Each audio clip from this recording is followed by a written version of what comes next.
தூத்துக்குடி வெடிவிபத்து குறித்து உரிமையாளரிடம் விசாரணை நடைபெற்று வருகிறது. தூத்துக்குடி மாவட்டத்தில் உள்ள குறிப்பன்குளம் பகுதியில் நேற்று நடைபெற்ற வெடிமருந்து குடோன் விபத்தில் 2 பலியான நிலையில் அதன் பட்டாசு ஆலை உரிமையாளர் ராம்குமாரிடம் ரகசிய இடத்தில் வைத்து போலீசார் விசாரணை நடத்தி வருகின்றனர்.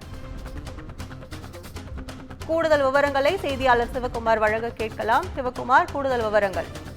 அதாவது தூத்துக்குடி மாவட்டம் சாத்தான்குளம் அப்படின்னு ஒரு பகுதி பக்கத்துல குறிப்பன்குளம் அப்படிங்கிற ஒரு பகுதி இருக்குது. அதாவது கிராம பகுதி. இந்த பகுதியில சிவசக்தி வெடி மருந்து கூடணும் அப்படின்னு சொல்லி ஒரு கம்பெனி இயங்கிட்டு இருக்குது.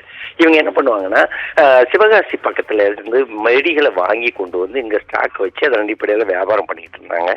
இந்நிலையில நேற்று மாலை ஒரு 6:30 மணி அளவுல அங்க ஏற்பட்ட திடீர் விபத்துல என்ன ஆயிடுச்சுன்னு பாத்தீங்கன்னா, அந்த வெடிமருந்து குடோன் வந்து அப்படியே உடஞ்சு உள்ள உடஞ்சிச்சு. உடஞ்சி அப்படியே தரமட்டம் ஆயிடுச்சு. தரமட்டமானதுல உள்ள மொத்தம் 5 பேர் வேலை பார்த்துட்டு இருந்தாங்க. யாரெல்லாம்னு பாத்தீங்கன்னா, 5 பேர் வேலை பார்த்துட்டு இருந்த நேரத்துல கண்ணன், விஜய் ஆகிய இருந்து அந்த சம்பவ இடத்திலேயே அந்த இடிபாடுகளை சிக்கி இறந்து போறாங்க. அதே மாதிரி பாத்தீங்கன்னா பிரசாத், செல்வம், அம்மையிலும் ஒரு பெண் ஆகிய 3 பேர் வந்து படுகாயப்படுறாங்க. ஏன்னா ஏற்கனவே உள்ள வெடிமருந்துகள் குவித்து வைக்கப்பட்டிருக்க நிலையில அங்க ஏற்பட்ட உராய்வு காரணமா பிரசாத், செல்வம் ஆகியோர் என்ன பண்றாங்கன்னா 90 முதல் 95% தீக்காயங்களோட நெல்லை அரசு மருத்துவக் கல்லூரி மருத்துவமனையில சிகிச்சைக்கு கொண்டு வந்து தற்போது வரையும் உயிர் போராட்டம் நடத்திட்டு இருக்கிறாங்க.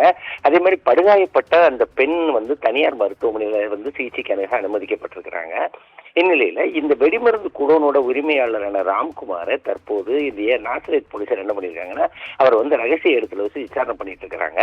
இந்த வெடிமருந்து குடோன் வைக்கிறதுக்கு இவருக்கு வந்து அனுமதி இருக்குதா, அதே மாதிரி அதுக்கு உண்டான முன்னெச்சரிக்கை நடவடிக்கைகள் எல்லாம் எடுக்கப்பட்டிருக்குதா, அதுக்கு உண்டான எல்லாமே பண்ணியிருக்காங்களா அப்படின்னு சொல்லி தற்போது விசாரணை நடைபெற்று இருக்கு.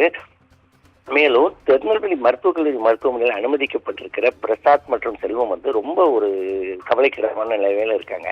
பொதுவாக தீக்காயம் அப்படிங்கிறது 30% அளவுக்கு பட்டால் மட்டுமே காப்பாற்ற இயலும். இவங்களுக்கு வந்து 90 முதல் 95% வரை தீக்காயப்பட்டிருக்க நிலையில ரொம்ப ஒரு ஆபத்தான கட்டத்தை தான் தற்போது வரை இருக்கிறதா மருத்துவமனை வட்டாரங்கள் வந்து தெரிவித்திருக்குது. இந்த கைது செய்யப்பட்டிருக்கிற இந்த ராம்குமாரை வந்து தற்போது போலீசார் ரகசிய இடத்துல வச்சு விசாரணை பண்ணிட்டு இருக்கிறாங்க. கற்பகம், உங்கள் விவரங்களுக்கு நன்றி சிவகுமார்.